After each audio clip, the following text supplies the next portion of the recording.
The Toronto Mob War, when the Sederno Group turned Canada's quiet streets into a Calabrian killing ground. What if the bloodiest Mafia war in Canadian history wasn't fought by Sicilians in flashy suits, but by stone-cold Calabrians who looked like your accountant, spoke perfect English, and buried their enemies in the foundations of the condos you live in?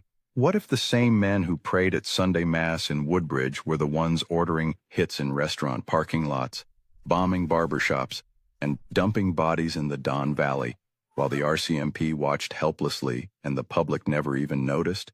This isn't The Sopranos. This is the Toronto Ndrangheta War of 2008 to 2016, the Sederno Group's silent, savage conquest of the GTA, and the most underreported organized crime apocalypse in North American history.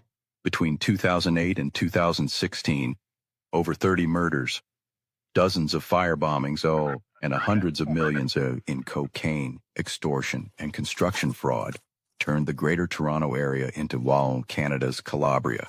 And the scariest part, they're still here, stronger than ever, and almost nobody knows their names. Chapter 1. The Quiet Men from Siderno.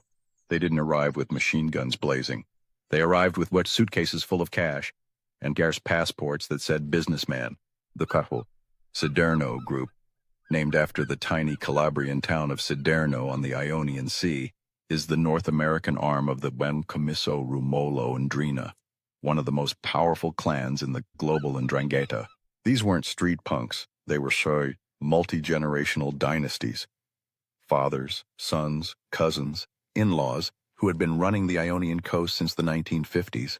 In the 1980s and 1990s, as Italy's Maxi trial and anti-mafia crackdowns made Calabria too hot, they did what any smart family business does. They opened a Canadian branch, Woodbridge, Vaughan Maple,